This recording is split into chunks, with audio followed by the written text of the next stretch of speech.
अगर आप नहीं सुनेंगे तो ये बच्चे कहाँ जाएंगे? कैसे आना होता है? साइकिल से साइकिल। 6 किलोमीटर। 6 किलोमीटर का सफर, इतनी गर्मी, 42 डिग्री के तापमान में आप साइकिल से सफर करते हैं? जी सर। नहीं हो पाती है, लेकिन हम लोग को पढ़ाई करना, आगे बढ़ना है तो कुछ तो कठिनाई से तो लड़ना ही होगा ना। पढ़ना तो पड़ेगा ही, क्योंकि कुछ आगे करना है तो पढ़ना तो पड़ेगा, सीखना तो पड़ेगा, इतना सारा मुश्किल तो सहना पड़ेगा। और रात में ज़्यादा देरी लाइट नहीं रहती तो नींद नहीं आती, फिर सुबह में स्कूल जाना रहता है। नहीं, पर पढ़ने के लिए तो कुछ भी करना पड़ेगा ना, हमें फिर उसी में सरवाइव करके आना ही पड़ता है।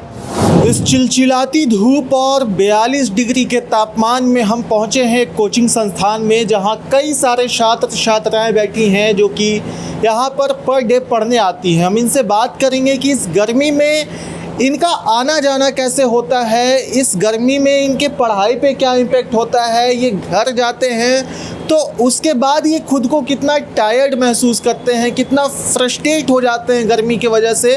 साथ ही साथ इनके घर पे समय से बिजली रहती है, नहीं रहती है, तमाम चीज़ें जो गर्मी को लेकर एक आम व्यक्ति के मन में जो सवाल उठते हैं, जो परेशानियां होती हैं, वो तमाम चीज़ें इन लोगों से जानने की कोशिश करेंगे। आइए, आपका नाम क्या है? साक्षी सिन्हा। साक्षी, आप कहाँ से आती हैं? सत्संग नगर सरघाट। सत्संग नगर से आप आती हैं। लक्की रोड। इतना चिलचिलाती धूप, इतना गर्मी में कैसे आना जाना होता है? ऑटो पे भीड़ वगैरह होती है? हाँ, बहुत ज़्यादा भीड़ होती है। तो इतना भीड़ में आप कंफर्ट फील कर पाते हैं? इतना गर्मी में कैसे होता है आना जाना? नहीं हो पाती है, लेकिन हम लोग को पढ़ाई करना है, आगे बढ़ना है तो कुछ तो कठिनाई से तो लड़ना ही होगा ना।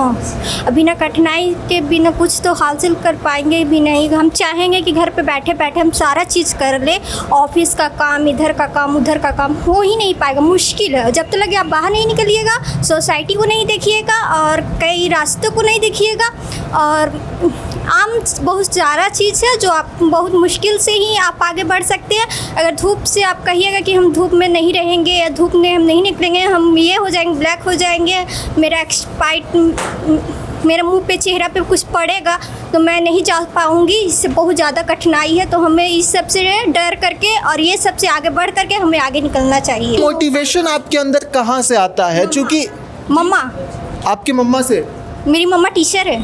आपकी मम्मा टीचर हैं, उन्होंने आपको ये सब बताया। आगे क्या लक्ष्य है आपका? कुछ तो नहीं कर पाऊंगी, लेकिन इतना कर पाऊंगी कि दूसरे को मैं इतना हेल्प कर सकती हूँ कि मेरा वो आभारी रहे। देखिए, वैसे तो हम आए थे यहाँ गर्मी पर चर्चा करने के लिए, लेकिन जैसा कि साक्षी ने बताया, एक मुद्दा हम और आपको बता दें कि बिहार, जहाँ लिटरेसी रेट में सबसे कम बिहार को नापा जाता है, खासकर महिलाओं की अगर हम बात करें तो बिहार में महिलाओं की लिटरेसी रेट बहुत कम है। इन सब भीड़ से साक्षी जिस हौसले से निकल रही हैं, ये अपने आप में एक जज्बा, एक लोगों के लिए मोटिवेशन है। साक्षी, फिर पढ़ाई में मन लगता है इतने गर्मी में? लगता तो नहीं है, लेकिन तो लगाना पड़ता है। हाँ, और क्या। अच्छा, आप आती हैं, चूँकि लगभग डिस्टेंस 2-2.5 किलोमीटर होंगे। नहीं, 20 मिनट। 20 मिनट नहीं, किलोमीटर हम बात कर रहे हैं तो लगभग होगा। तो बीच में कहीं यात्री शेड वगैरह है, ठहरने वहरने का लोगों के लिए पेयजल की व्यवस्था है? आप देखते आती हैं, ऐसा कुछ है इधर? इधर तो कुछ ऐसे है नहीं, लेकिन थोड़ा सा काली मंदिर के पास है और थोड़ा सा उधर रोड पे है आगे में, तो वहाँ पे हम लोग रह सकते हैं। यहाँ पे और भी कुछ लोग हैं, और एक छोटा सा नन्हा सा बालक है यहाँ पे बैठा हुआ। क्या नाम है आपका? सात्विक। सात्विक, आप कहाँ से आए हैं? आरजीएन। आरजीएन नहीं, घर कहाँ है आपका? नदियाइन। नदियाइन आपका घर है? आप नदियाइन से यहाँ प्रतिदिन आते हैं?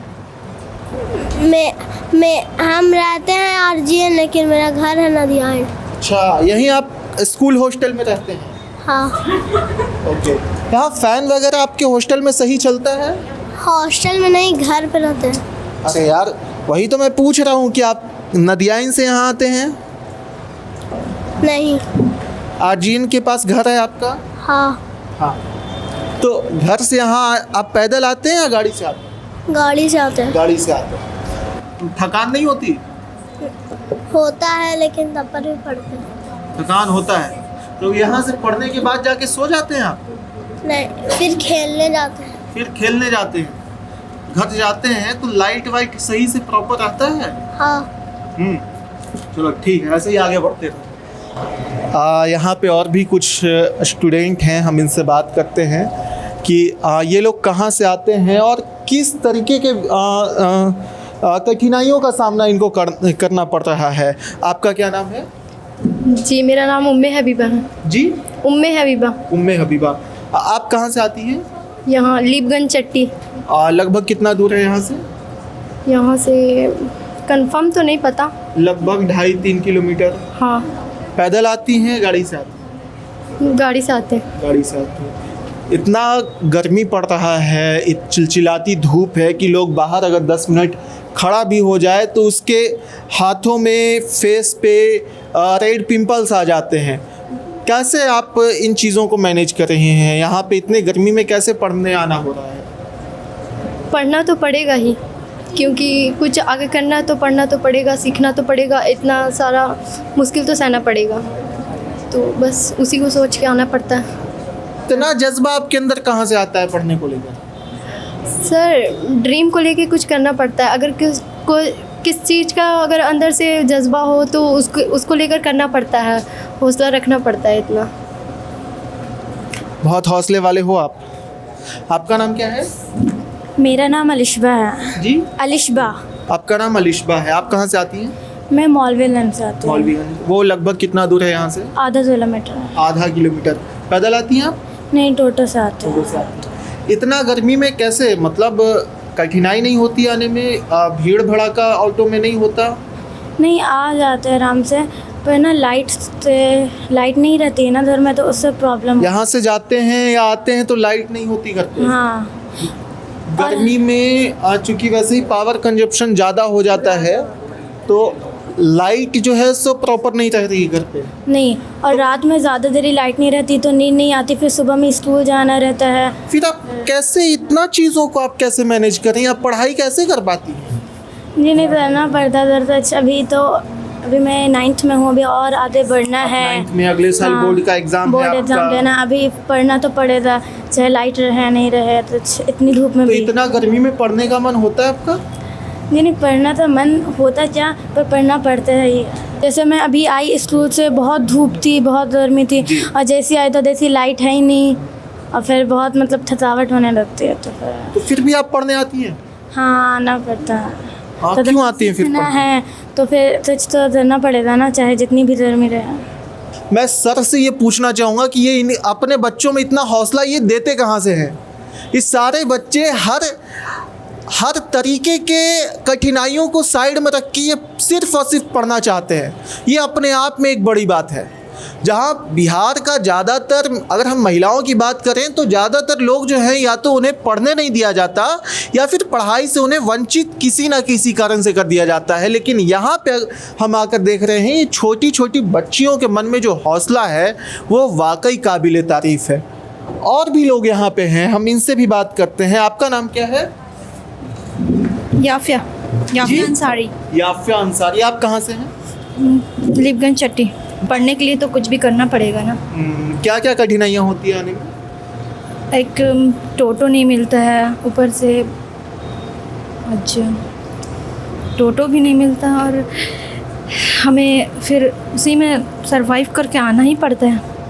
टोटो नहीं मिलता टाइम से? नहीं मिलता है टाइम से। और मिलता भी होगा तो लोग भरे रहते होंगे गर्मी में, एक दूसरे से टच होकर आना ये अपने आप में थोड़ा सा अनकंफर्टेबल हो जाता है। Yes sir. है ना? और कुछ यहाँ पे बच्चे भी हैं, हम इनसे भी बात करते हैं कि ये लोग इनका क्या मिजाज है पढ़ाई को लेकर, गर्मी को लेकर। आपका नाम क्या है? मेरा नाम मोहम्मद हामिद। जी? मोहम्मद मुकारिम। मोहम्मद मुकारिम। आप कहाँ से आते हैं? श्री रामपुर से। श्री रामपुर से। कैसे आना होता है? साइकिल से। साइकिल। कितना दूर है? लगभग 6 किलोमीटर। 6 किलोमीटर का सफ़र, इतनी गर्मी, 42 डिग्री के तापमान में आप साइकिल से सफ़र करते हैं? जी सर। मतलब कैसे, आपको गर्मी नहीं लगती, आपको थकावट नहीं होती, आप कैसे ये कर लेते हैं? गर्मी तो बहुत लगती है सर, लेकिन माँ बाप पढ़ाना चाहते हैं इसलिए आते हैं। सर कठिनाई तो बहुत है, लेकिन लाइन कट जाता है। लाइट का इशू है। Yes sir. Sirghati sub division में देखिए गुरु, बच्चों का कहना है कि लाइट का इशू है और ये एक बड़ा इशू है, इनके पढ़ाई को सीधे इम्पैक्ट कर रहा है। अच्छा एक बात और, चूँकि आप 6 किलोमीटर तक का साइकिल से सफ़र करते हैं, बीच में कहीं थक जाते होंगे, तो यात्री शेड, पीने का पेयजल वगैरह का व्यवस्था आपको कहीं मिलता है? नहीं सर, कहीं पे नहीं है। कहीं पे कुछ नहीं है? नहीं सर। श्री रामपुर से सिरघाटी तक के रास्ते में पेयजल की व्यवस्था नहीं है, ठहरने के लिए कहीं उचित ठहराव नहीं है। सोचिए यहाँ के, अगर हम नेताओं की बात करें, हालांकि ज़्यादातर हम इन चीज़ों में जाना नहीं चाहते, लेकिन इनकी समस्याओं को देखते हुए आज हम कहेंगे सिरघाटी के उन नेताओं को जो सिर्फ चुनाव में बाहर निकलते हैं और चुनाव में उनको समस्याएं दिखती है। आज हम उनको कहेंगे कि इन बच्चे का आप बात सुनिए, इनके कष्ट को आप समझिए कि कैसे 6 किलोमीटर का सफ़र ये साइकिल से तय करते हैं और बीच में इन्हें कहीं पेयजल की व्यवस्था नहीं है, ठहराव का व्यवस्था नहीं है। अगर आप नहीं सुनेंगे तो ये बच्चे कहाँ जाएंगे? इनके माता पिता ने बहुत उम्मीद से आपको वोट दिया होता है सर, बहुत उम्मीद लगाए बैठे हैं आप पे। अगर आप नहीं सुनेंगे इन लोगों की बात तो कौन सुनेगा? ये कहाँ अधिकारी के पास जाएंगे? जन सेवक आप हैं सर, आपको सुनना होगा। और क्या क्या कष्ट होता है आने में, क्या क्या तकलीफ होता है? कष्ट होता है सर, साइकिल नहीं चला पाते हैं। साइकिल नहीं चला पाते आप? जी सर। क्या पब्लिक ट्रांसपोर्ट, टोटो वगैरह की व्यवस्था नहीं है? टोटो नहीं चलता है सर उतना। टोटो उस रोड में चलता ही नहीं है? चलता ही नहीं है सर, एक आध दो ठो चलता है। मतलब ये बहुत विडम्बना की बात है। वहाँ के और लोग कैसे आते हैं पढ़ाई करने? और लोग साइकिल से आते हैं सर। सभी साइकिल से आते हैं? साइकिल से, कोई बाइक से आता है। मतलब पब्लिक ट्रांसपोर्ट वहाँ नामो निशान उस जिस तरीके से होना चाहिए नहीं है। जी सर। और कुछ कहना चाहेंगे आप? नहीं सर। जी नहीं सर। ओके, आपने सुना, ये अपने आप में बहुत दुखद खबर है। 6 किलोमीटर का सफ़र सिरघाटी शहर से सटे हुए गांव श्री रामपुर, जहां से आने जाने का कोई पब्लिक सुविधा प्रॉपर नहीं है। इन जैसे मासूम बच्चे जो 6-6 किलोमीटर इस चिलचिलाती धूप और गर्मी में साइकिल से सफ़र करने को मजबूर है। उसी साइकिल से जिस साइकिल पे आजकल लोग चढ़ना नहीं चाहते, या फिर चढ़ते भी है तो फैशन मानकर चढ़ते हैं। ये मजबूरी है इनकी कि ये साइकिल से आ रहे हैं। बीच में ना कोई पीने की शुद्ध पेयजल की व्यवस्था मिलती है इन्हें, ना ही ठहरने का कोई यात्री शेड मिलता है। मैं यहाँ के जो लोकल यहाँ के जो नेता हैं, जो जन सेवक हैं, मैं उनसे कहना चाहूँगा, आप ध्यान दीजिए एक बार, अपने एसी के कमरे से बाहर निकलिए और इन मासूम बच्चों पर भी आप एक बार ध्यान दीजिए। कैसे इस चिलचिलाती धूप में ये 42 डिग्री की तापमान में ये साइकिल से 6 किलोमीटर का सफ़र करने को मजबूर हैं। और ये कितना डिस्टेंस है ये हम नहीं जानते, ये हम नहीं कह रहे, ये मासूम बच्चा कह रहा है कि करीब 6 किलोमीटर का सफ़र ये तय करता है, वो भी साइकिल से। ऐसे ही खबरों के लिए बने रहिए हमारे साथ, देखते रहिए द न्यूज़।